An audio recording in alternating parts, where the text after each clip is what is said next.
Hello ho sa inyong lahat. Irimandi si kamangyan nyo. Ay ako'y saglit laang at ako'y napadaan laang gawa ng naalala ko laang yung mga pamahiin din sa atin. Ang pagkadami-dami lagi ay.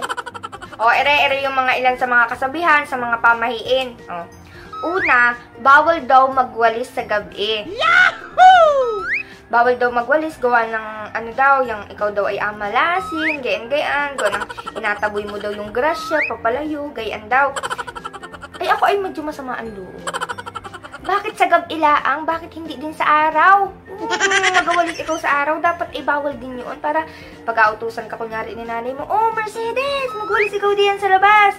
Sabihin mo, nanay, bawal magwalis ha, bawal magwalis sa araw ha. Tayo amalasin. Diga? Dapat gayon pa. Tamad. Ay di pa gayon pag bawal sa araw, bawal magwalis sa araw, bawal magwalis sa gabi. Di tambak na yung basura ninyo diyan sa paligid ninyo.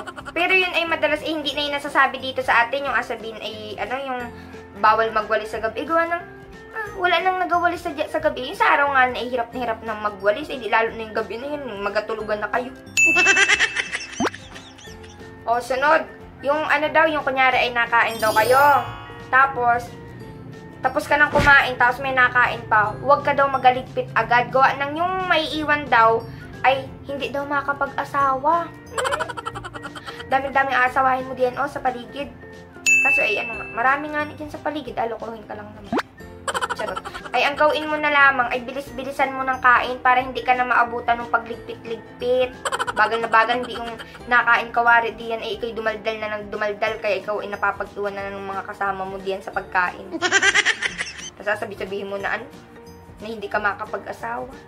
Ay paano kung ikaw ay mabait, maganda, masipag?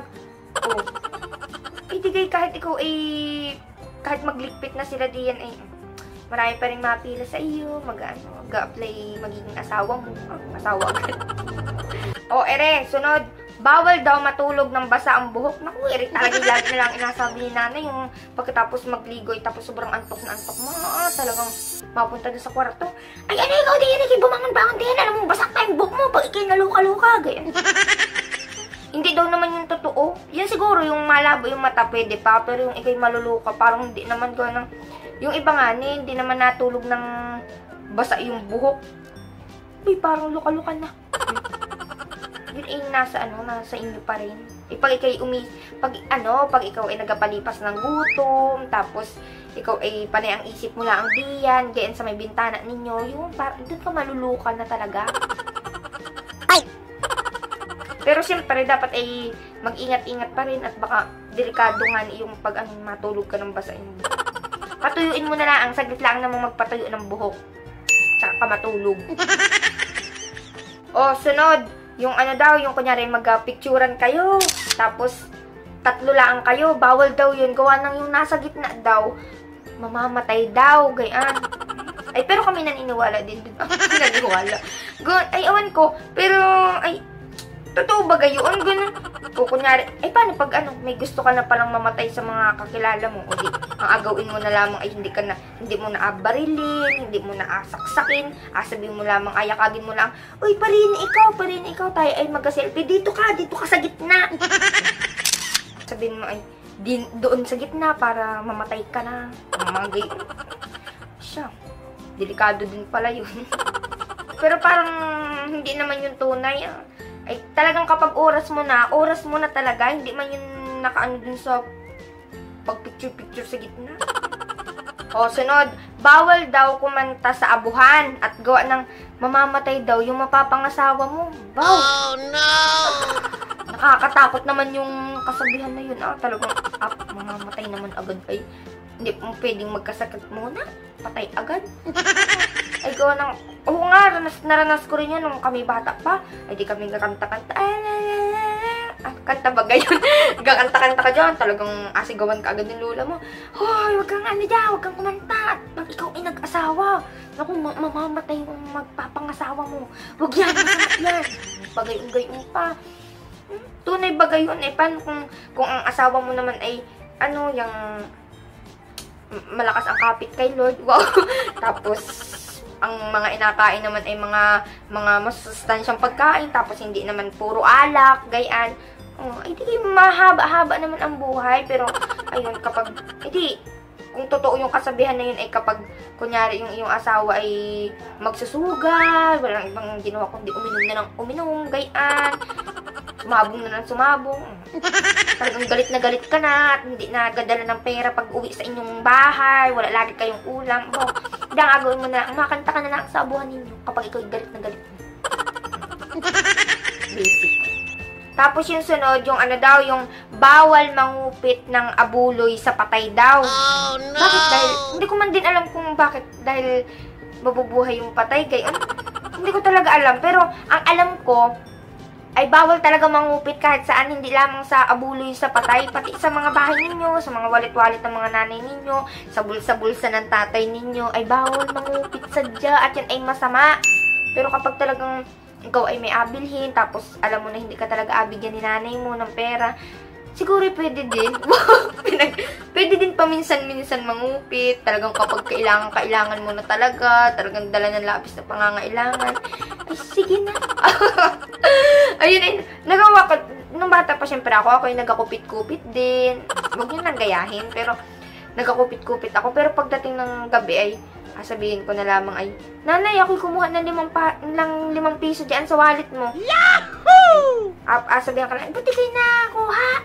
Magagayin na lang yun, pero hindi na yun magpakagalit-galit gawa ng nakuha mo na yung pera, hindi naman na yun mababalik. O, sunod, kunyari daw ay, andyan kunyari kayo sa labasan, tapos nakita nyo na yung tao, nakita nyo ay pugot daw yung ulo.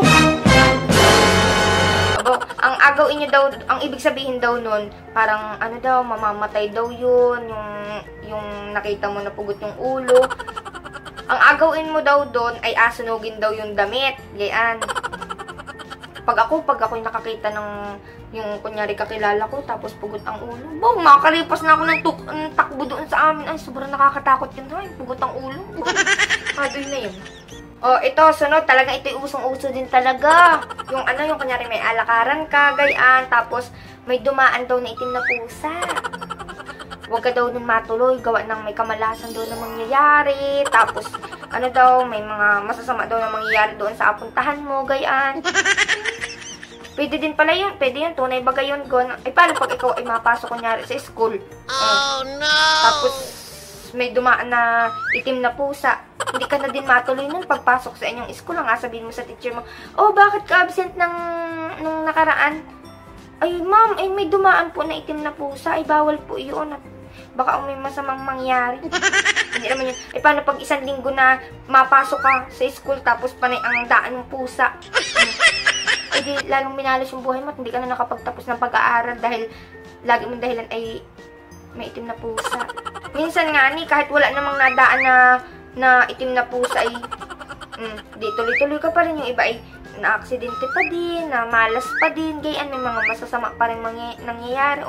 Ay talagang pag mga aksidente ay talagang hindi yan may iwasan yan. Ay kahit saan talaga yan, kahit nga nasa loob ka lang ng bahay, pwede din magkaroon ng mga gayan-gayan. Basta ang gawin mo na lang ay mag-ingat ka na lang sa lahat ng agawin mo, sa lahat ng apuntahan mo. O, para safe na safe ka talaga. O, last na. Bawal daw magbilang ng pera sa, yung kapag nakakain, wari. Ay, talaga bagang bawal na bawal yun? Ay, bakit nga, baga, habang nakakain ka, bakit naman gabi lang? Pwede naman pagtapos na ng pagkain, Pero hindi naman masama yun, ay yung pagbilang ng pera. Maganda nga yun, At least may abilangin ka na pera. Ang masama doon, yung wala kang pera, wala kang abilangin, yun yung masama. At sama na sa loob, yung ikaw ay may gustong bilhin, hindi mo mabilit, wala kang nga ng pera. Yun yung masama. Kaya pag may pera diyan, ay sige, hayain na, bilangin at gawa ng, paano pag hindi mo nabilang, tapos may kumupit, o hindi mo alam na nabawasan na pala, at least kung bilang mo ay, oh, sino kumuha ng pera ko dito? Ito ay 5,000, bakit ito ngayon ay nasa 400 na lang? Ang laki nang nabawas. Nakupit na pala, pinansabong na doon ng asawa mo. So, ayun, yun ay ilan lamang ho sa mga pamahiin, sa mga kasabihan natin. Pero marami pa, sobrang dami pa talaga. Pero para sa akin ho ay wala namang masama kung maniniwala tayo, gawa ng, yun naman ay, kinagis na natin, yung mga gayang-gayaan. wala namang masama kung maniniwala ka. Pero lagi pa rin natin tandaan na yung mga kamalasan, yung mga swerte-swerte, yan ay wala naman sa mga gayon-gayon. Yan ay nasa ating mga kamay. Wow! Tayo yung nagawa ng mga bagay na akaswerte natin. Tayo yung mga nagawa ng mga bagay na akamalas ng mga buhay natin. Kaya ay ayusin natin yung mga desisyon natin sa buhay, yung mga inagawa natin sa buhay natin para hindi tayo malasin, para swertehin tayo sa buhay. Yes, magandang buhay. So, yun lang ho mga kamangyan. Yun lang naman ang sabihin ko sa inyo. Sa susunod na lang ulit tayo magkwentuhan ha. Siya, sige. Bye-bye.